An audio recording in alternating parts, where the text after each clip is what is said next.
bozwa décision na bino avant que bobieka ngai nakoma nini mokonzi na bino ne boya botia yango na mutu sikoyo Jonathan abakisi botia yango na mutu ete Abimeleki ya solo akomi mokonzi na bino me boponi mokonzi ya nzete ya nzube.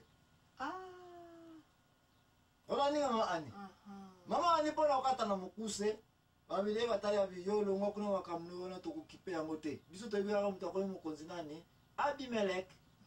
Abimeleki akomaki mokonzi pour 3 ans.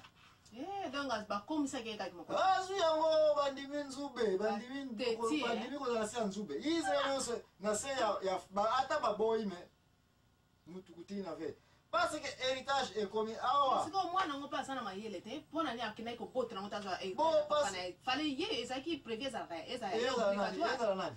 Ye moi Jonathan fallait ye. Si Jonathan mwana oyo ye kona bandeko na nyoso moko azaki na ide ake nekozwa kiti wana azala kite sino ke mwana mutu na mutu foko ta wana. Mais ngine ezala te biloko papa na bino papa sa sino fo bo tombola. Merci. Merci. Yangwana nga emission ta na bandaka yango ba makamsu na bwakela ka bandeko na yo mama ani osaka ngokate. Na lobaki bien définition ya église. Église za eloko ya communauté. Ya peuple. Et le peuple c'est un héritage des alakate. Et le peuple m'a décidé ka.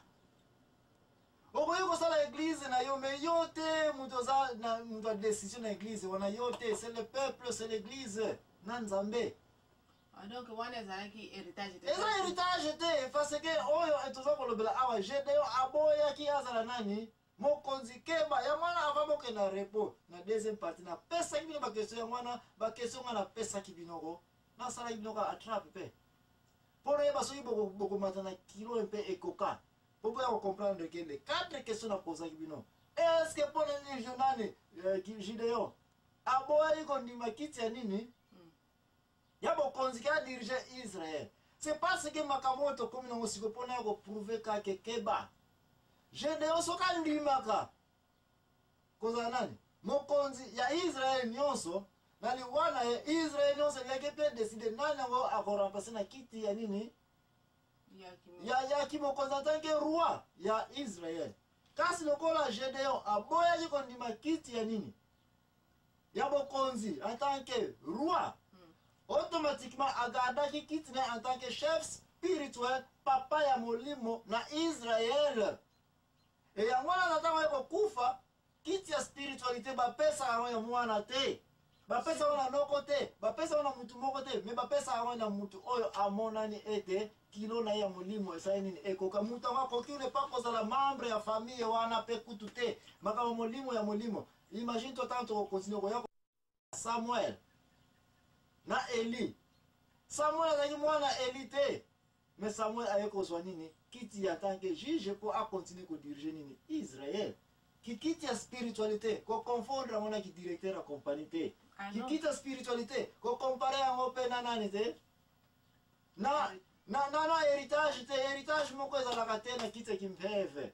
Ah non héritage ezate mais sikoyo pona ne ezake soki pasteur akufi na ibo remplacer mutu mususu akomi pasteur na église. Mwana pasteur ango kanese mwana pasteur ango bien mwana pasteur te ou bien mutu mususu kaka boponika membre moko za na église. Mais siko moi si veuve wana pasteur atikali na bana ne baza toujours na droit chaque mois kozwa kelo quelque chose na kati église. Boso benga héritage te. Non les héritage te il y a des choses merci que au combiner deux makambo awa.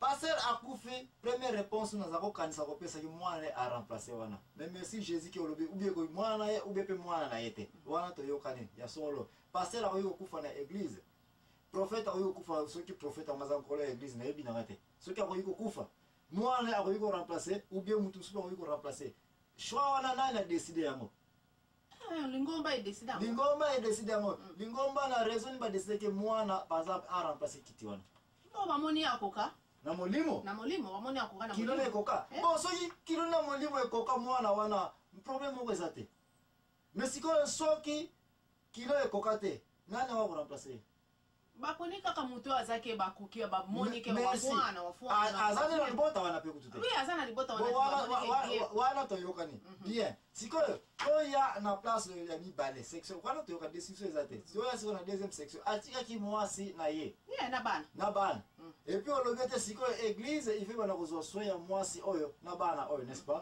bon côté wana ya eloko deux réponses na kopesa première réponse ekodépendre na contrat nini yango mpe azalaki nango na église. Première réponse na wana. Deuxième réponse, soki pasteur yango, soki prophète yango, ye mutu azaki motivateur, pionnier ya église wana. Encore une fois, église ekoki ko décider te oui na reconnaissance ya makambo papa oyo asalaki na église oyo. Ki ye bango te, mais na reconnaissance wana, ba wi koyoka na terme muka mokuse pe kaka. Ya mama wana. Comment bakoki kosupporte kiveve wana na moma wana kaka aza na kiveve na ye après kiveve wana mpe sili nango ser nanga ekoki kozala jamais permanent parce que ye veve wana ntango akufa sikoyo banani bazali na bana soki 10 bana 10 ans aussi bana 10 ans combien de ligne kobota wana combien de génération kobota wana église ekondaka kosupporte bagénération bo bagénération na bango mpe ntango bazobotama bayebi te baza basoda fi bakenda vi okende koluka mapa.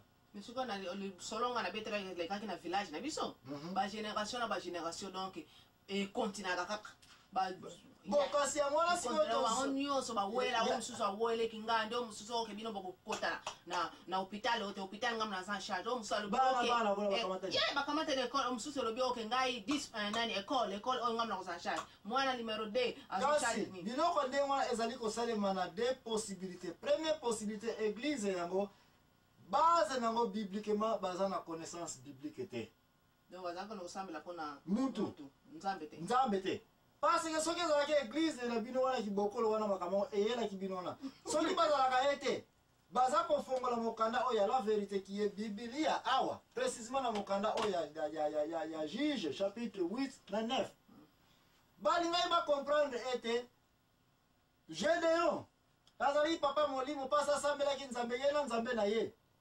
bana na ye bango batala nani nzambe awa na église ya kibokolo fale bayeba complètement ete keba toyaka na église tomonaka papa prophète na biso te tomonaka papa mbikudi te tomonaka papa mfumongolo te tomonaka mutu moko te me toyelaka awa nani nzambe elokola mutu oyo alongwe l'église jamais koki kopanzana to kokamba parce que boza kowela nini eloko ngo ya communauté comptabilité ezali bien classé administration oyebani badiacre bayebani batata ya service financier kinga bayebani yozo banza mutu ozali banga na mabele oke soki okufi sikoyo ke alema monsi mamwangane na ye biso kutuki komona mpe tata ntango azalaki wana ye mpe kute mutu aza komona mbongo yango azalaki neka na contre baza kosupporte kaka imene ayebi ne kute bambongo utaka wapi banini tout ça service baservice na église na communauté il faut ezala ya ndenge na ndenge eza kaka kokokende bongo baéglise ezalaki bayebi kute nani yango mutu afunda yango eza koexiste ndenge nini oyo wana mpona erataki kokontinue koexiste na ndenge tata wana azalaki kodirige yango.